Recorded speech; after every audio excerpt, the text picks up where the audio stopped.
chegará a vós outros. Purificai as mãos, pecadores, e vós que sois de ânimo dobre, limpai o coração. Afligi-vos, lamentai e chorai. Converta-se o vosso riso em pranto e a vossa alegria em tristeza. Humilhai-vos na presença do Senhor, e Ele vos exaltará. Palavra do Senhor, demos graças a Deus. Oremos ao Senhor mais uma vez. Pai, te agradecemos por essa hora bendita em que recebemos a Tua Palavra. Pedimos que o Teu Espírito venha ao nosso encontro, que o Teu Espírito nos encontre nesta hora bendita, trazendo essa palavra aos nossos corações, Pai. Santifica-nos, torna a nossa vida uma vida agradável aos Teus olhos, o nosso viver, um viver agradável ao Senhor, para a glória do Teu nome, em nome de Jesus. Amém. Uma das questões que temos insistido nesse ponto de Tiago é que uma das coisas que para nós é muito recorrente em meio a sofrimento, em meio à luta, é a nossa perspectiva errada sobre o mundo. No meio das nossas lutas, às vezes nós estamos abatidos porque nós olhamos para o mundo como se o que existisse no mundo fosse para nós, e não para revelar a glória de Deus, e não para glorificar a Deus. E aí, em vez de nós nos apaixonarmos e vivermos uma vida intensa para o Criador, nós vivemos uma vida apaixonada e intensa para o mundo. E aí o mundanismo começa a nos corromper. Quando Tiago começou a escrever esse ponto, esse era o tópico agora, no meio daqueles irmãos que viviam debaixo de uma perseguição que havia levado a perderem tudo. De repente olharem para o mundo e dizer: puxa, nós perdemos tudo que construímos por causa de Cristo Jesus e não estamos ganhando nada. E de repente olhar para o mundo e dizer: puxa, o que nós queremos é esse mundo que está ao nosso redor. E aí ele começa a discutir esse problema do mundanismo, e nós temos examinado isso já algumas quartas-feiras, e nós paramos no ponto chave em que o mundanismo se desenvolve. O mundanismo se desenvolve, segundo o versículo 6, por causa da soberba que opera dentro de nós. É a soberba que me faz acreditar que o que tem lá fora é para mim. É a soberba que me faz acreditar que aquilo que eu perco, eu tenho que restituir. Daí o pessoal cantar nas igrejas aí: restitui. Eu quero de volta o que é meu. Então vá para o inferno, né? Porque o que é nosso é o inferno. Tudo que a gente tem, com certeza, quando nasce como nosso, é o inferno. E já é grande demais a graça de Deus que nos tira do inferno para a salvação. Mas a nossa soberba não, a nossa soberba ela quer o que tem no mundo. E aí Tiago diz no versículo 6, citando Provérbios, que Deus resiste aos soberbos, mas dá graça aos humildes. E aí nós começamos a examinar o que Tiago entende por humildade. E a primeira questão que ele coloca como característica da humildade é a sujeição a Deus. Versículo 7 ele disse: sujeitai-vos, portanto, a Deus. Qual é a ideia da sujeição aqui? Pegue todos os seus sonhos, todos os seus projetos e traga ao Senhor para que Ele julgue aquilo que Ele quer fazer na sua vida. Não é isso que nós fazemos. A gente pega os nossos sonhos, os nossos projetos, e a gente olha para Deus e diz: Deus, me dá. Isso não é sujeitar a Deus. Isso é querer manipular Deus. Isso é querer subornar Deus às vezes, como nós dizemos, com campanhas, com votos. Isso é tentar comprar Deus com dízimos e ofertas, para que Deus nos dê aquilo que nós queremos. Nós só estamos revelando soberba. Nada mais que soberba. Examinamos então a partir da quarta-feira passada, versículo 8, quando ele disse que a segunda característica de uma vida humilde aos olhos de Deus é a vida que se achega ao Senhor. Ele disse: chegai-vos a Deus. Qual é o problema? Não é Deus. Deus continua onde Ele está. E Deus continua rejeitando todo aquele que vem da sua soberba. Mas a partir do momento que eu me sujeito a Deus, eu preciso me achegar a Ele. Então nós pontuamos um problema que é interessante na vida de alguns crentes, principalmente os que são legalistas. Eles até se sujeitam, eles abrem mão de muita coisa, mas eles não desenvolvem intimidade com Deus.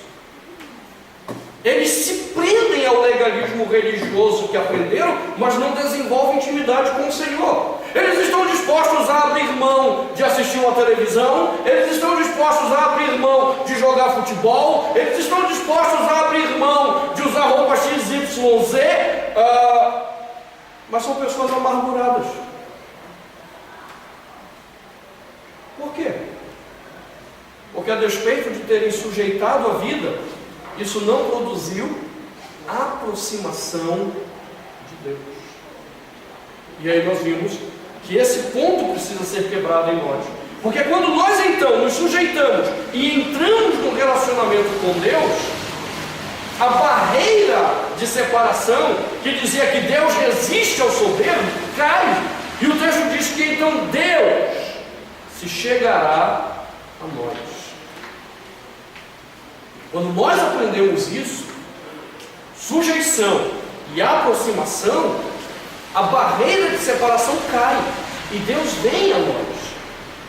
Só que aqui há duas questões que Tiago quer lembrar de uma forma bem vívida, e nós deixamos para hoje. O que nos impede de uma aproximação de Deus nesse nível?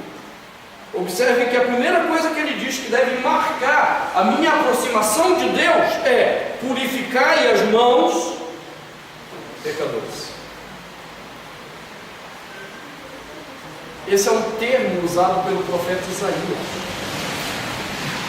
Dê uma olhada lá em Isaías capítulo 1. Um dos textos mais pesados de todo o Antigo Testamento é esse texto de Isaías 1.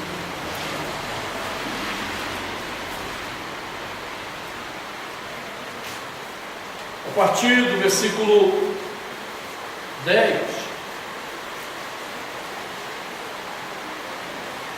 Isaías vem mostrando como o povo de Israel se aproximava diante do Senhor para cultuar, para adorar, para bendizer, e eles achavam que esse culto era o que era a marca da aproximação de Deus, do achegar-se a Deus. Nós estamos indo à casa do Senhor, aleluia, isso é bom. É bíblico. Ontem eu tive que ler um artigo que deu vontade de quebrar o computador. Lá no GameZap, tem uma irmãzinha escrevendo, chamada Dani Marques, que é uma desgraça. E ela escreveu um artigo que está no GameZap, as mentiras que nos contaram. Aí ela faz uma lista das mentiras que nos contaram. Uma delas é: vamos à casa do Senhor. Uau! Ela quer dizer que não tem esse negócio de igreja, não tem templo, é livre. Só que o Salmo 122 fala de templo. E como é que ela diz que vamos à casa do Senhor? É uma mentira. Isso está na Bíblia.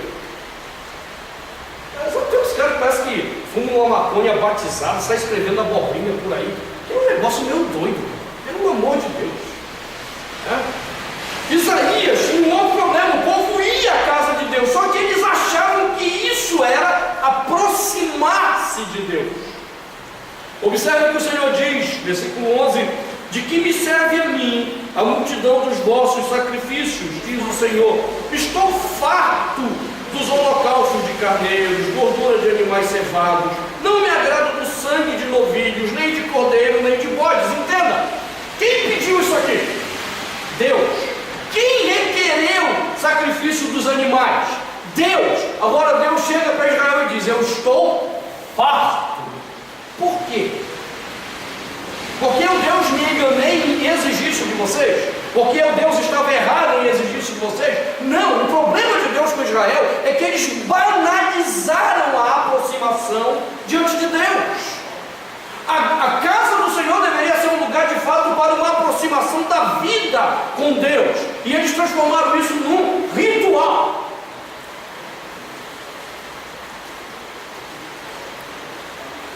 Por isso quem tem vindo nessas últimas quartas-feiras tem visto que eu tenho tirado os rituais. Eu acho importante os rituais,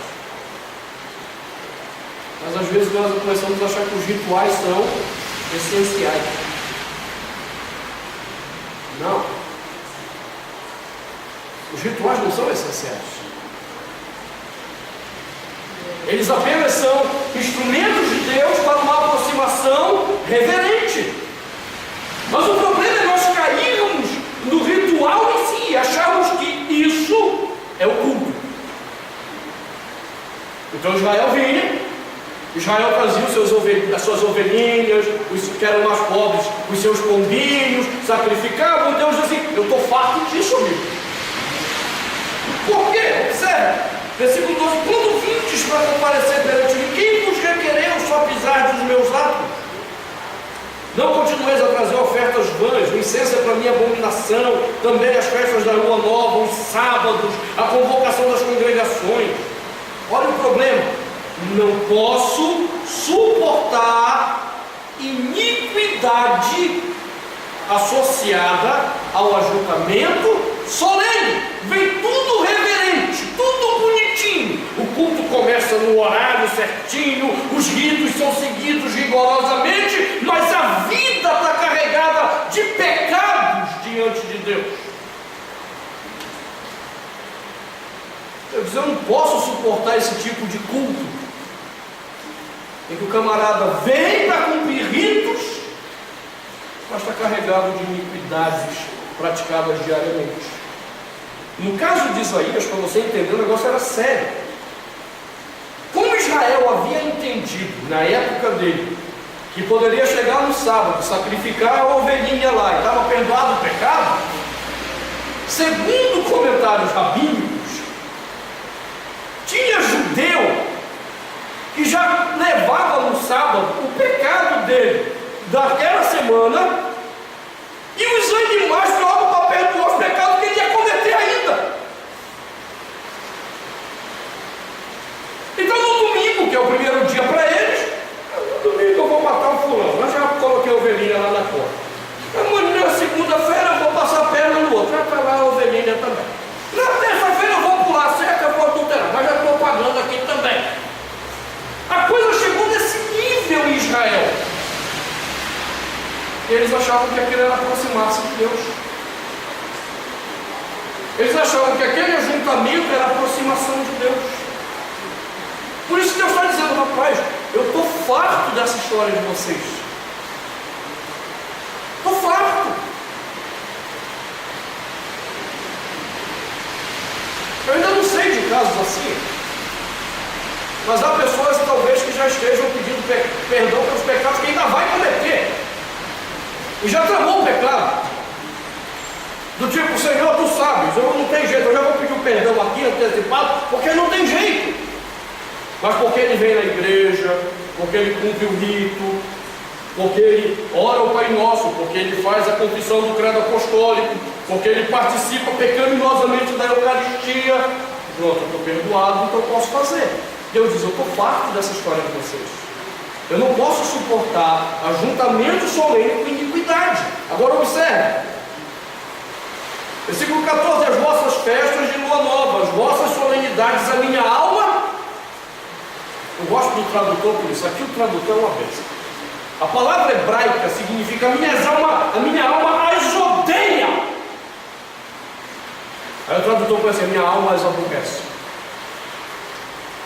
Parece que Deus está lá no céu, aborrecido, chateado. Ai meu Deus, esse menino vai tomar jeito. Oh meu Deus de mim mesmo. Ai, como eu estou triste com essa atitude da vez. Não, Deus não tem isso. O texto hebraico é muito claro: a minha alma odeia esse tipo de comportamento. Quando se achega diante de mim inteira, é abominável aos olhos do Senhor esse tipo de atitude. Nós temos um exemplo no Apocalipse de uma igreja assim. O que é que ele disse nessa igreja? Eu estou a ponto de vomitar vocês. Sério, né? Mas ele não acabou. Ele disse: a minha alma odeia esse tipo de coisa. Elas me são pesadas. Eu estou cansado de as sofrer. A ideia é que é um Deus que está cansado de ser agredido por esse tipo de comportamento, com cara de santo e carregado de pecado. Aí ele olha para Israel e diz: pelo que quando estendeis as mãos, entende isso? Eu escondo de vós os meus olhos, eu não olho para vocês. Sim, quando vocês multiplicam as vossas orações, eu não as ouço. Deus não recebe diante dele hipócritas nas suas orações.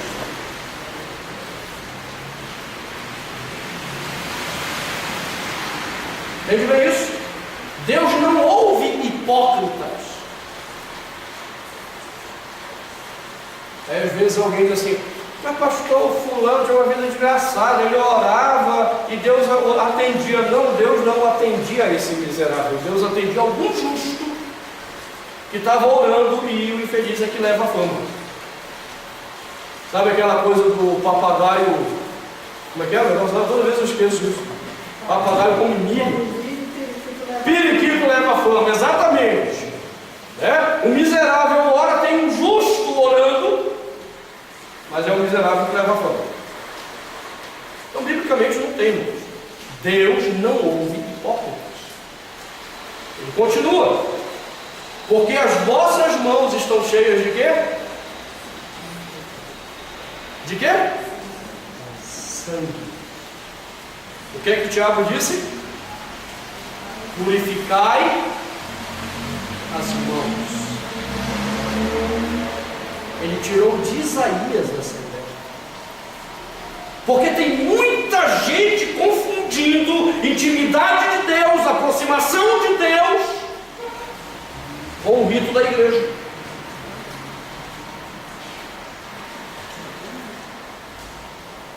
Com o rito da igreja.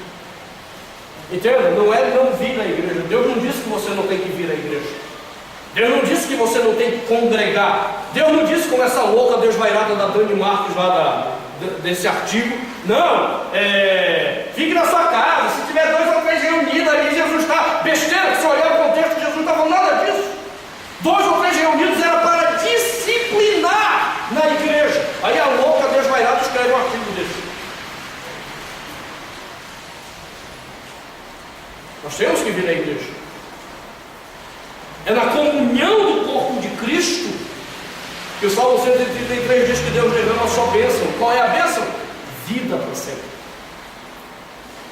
O Senhor Jesus mesmo nos estimulou a caminhada da igreja. Mateus 18 todinha para falar de uma igreja reunida. Hebreus fala de uma igreja reunida. Não deixemos de congregar. Congregar onde? Faz parte. Agora o problema é que a gente confunde isso com vir à igreja e com o rito da igreja. O cara acha que ele veio na igreja, pronto, Deus se agrada de mim. Vamos voltar a Isaías. Às vezes você vir à igreja carregado de pecado e apenas provocar a ira de Deus sobre a sua vida. Deus olha para você como uma pessoa abominável, porque você acha que vir à igreja significa que Deus vai te receber de boa. Não! A aproximação de Deus genuína significa limpar as mãos. E limpar as mãos, então, no contexto judaico, significava o quê? Afastar os atos de pecado da minha vida. A ideia das mãos, nesse texto e nessa fraseologia hebraica que Tiago está recorrendo, é que com as mãos eu pratico o pecado, limpa o sangue que está nela, limpa o pecado que você está praticando, tira isso da minha frente. Agora eu posso te receber. Você está entendendo qual é a implicação disso em Tiago? Tem muita gente que até sujeita a Deus seus sonhos, projetos, mas na hora de se aproximar do Senhor não abre mão do seu pecado. Não quer abrir mão do pecado. Não quer renunciar ao pecado. Spurgeon pregou um sermão muito interessante uns anos atrás, parece que foi publicado esse sermão dele agora, chamado Pecados Secretos.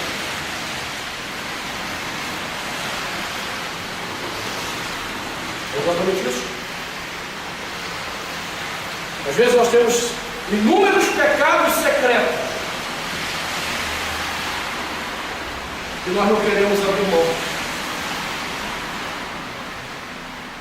Quando eu era adolescente, eu ouvia meus pastores falando que nós tínhamos muitos pecados de estimação. Era um pecadinho que era banzo. Oh, pecado banzo. A gente até abria mão de alguns. Oh, Senhor, mentira, abro manso.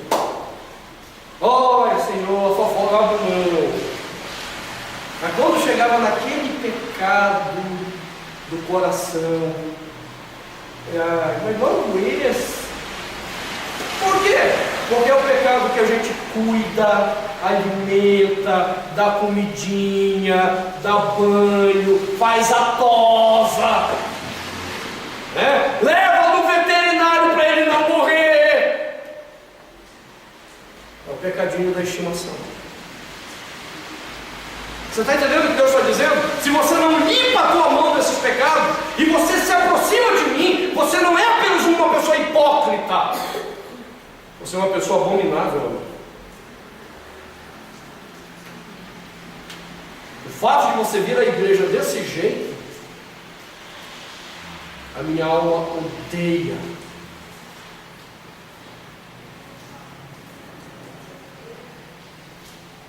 Não adianta sujeitar. Se na sujeição eu não estou disposto a renunciar pecados, a fim de ter intimidade com o Senhor.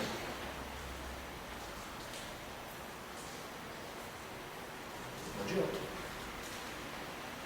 Você entende o que Isaías disse? Eu não vou ouvir tua oração.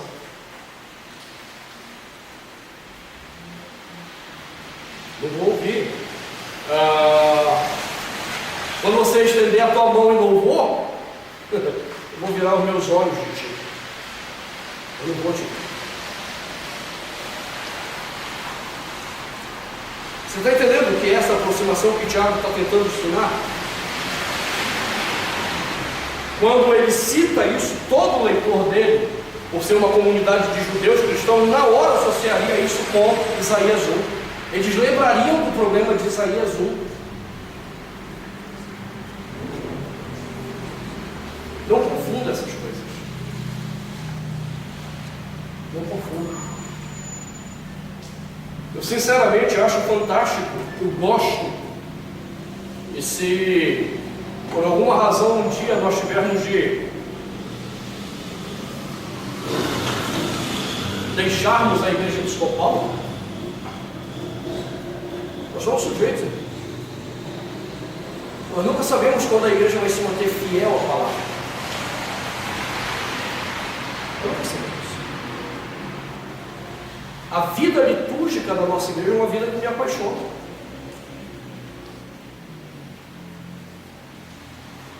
Dominicalmente, quando eu tenho que subir ao púlpito e coloco as vestes litúrgicas, aquilo ali traz para mim um impacto da reverência daquele culto. Traz a ideia da santidade daquele momento que nós temos com Deus. Mas isso são símbolos. Se isso não estiver no meu coração, se eu não me apaixonar do mesmo jeito, quando eu abro a Bíblia e exponho, se eu não sentir a reverência e perceber a presença de Deus no lugar e estar em santidade, independente da roupa que eu use, eu não entendi o que é a aproximação do Senhor. Eu achei muito legal quando o pastor Dejaci viveu uma experiência dessa, logo no início da nossa igreja em Goiânia. O Tarcílio tinha acabado de chegar na igreja depois do cursilho. E ele se responsabilizou por lavar as roupas litúrgicas. Ele mandava para a lavanderia. E aí um dia ele esqueceu de ir na lavanderia pegar no sábado. E eles não tinham roupas extras. Aí ele foi no domingo de manhã. Mas não abriu. E aí ele ficou preocupado, dizendo: rapaz, como é que o pastor Dejaci vai reagir? Nós não estamos com as roupas litúrgicas. E aí ele chegou sem graça para o Dejaci e disse assim: pastor, aconteceu isso, isso e isso. E o Dejaci olhou para ele e disse assim: qual o problema? Nós não cultuamos a Deus se tem essa roupa ou não tem essa roupa. Nós cultuamos a Deus pela oração, pela palavra, pelo louvor, não é porque tem roupa ou não. Então vamos adorar a Deus. E fizeram culto, aleluia. Você entende? A gente às vezes está confundindo as coisas. A gente está achando que está se aproximando de Deus. A gente só está provocando a ira de Deus. Aproximação que não produz em nós santificação, abandono de pecado, renúncia de pecado, é apenas provocação a Deus. Não importa se a liturgia está certa, se as roupas são reverentes, se a Eucaristia está posta, é apenas provocação.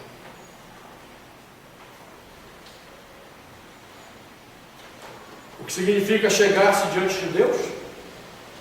Primeiro, purificar as mãos.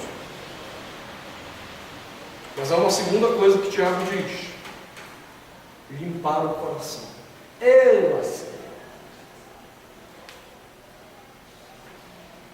Se você achou que purificar as mãos foi duro, é que você talvez não tenha pensado de onde Tiago está tirando esse conceito de limpar o coração. Mas isso vai ficar para o próximo sermão. Vamos digerir primeiro o purificar as mãos. Acho que tem muita coisa na mão da gente para limpar diante de Deus e dizer: Senhor, estamos lavando com detergente essas mãos. Com detergentes espirituais. Só falta algum louco assistir essa pregação e inventar um detergente espiritual para alguma campanha da igreja. Ok, vamos pensar nisso, vamos orar. Senhor, obrigado pela tua palavra e pela confrontação que ela nos faz. Concede-nos, ó Deus, a tua graça para uma aproximação genuína do Senhor, sem hipocrisia, sem pecados que queremos esconder de Ti, como se fosse possível esconder alguma coisa de Ti. Nos livra dessas loucuras do nosso coração. Nos ajuda a ter uma vida íntegra diante do Senhor. Como disse o salmista um dia: sonda, Senhor, os nossos corações. Vê se há em nós algum caminho mau. E guia-nos pelo caminho eterno.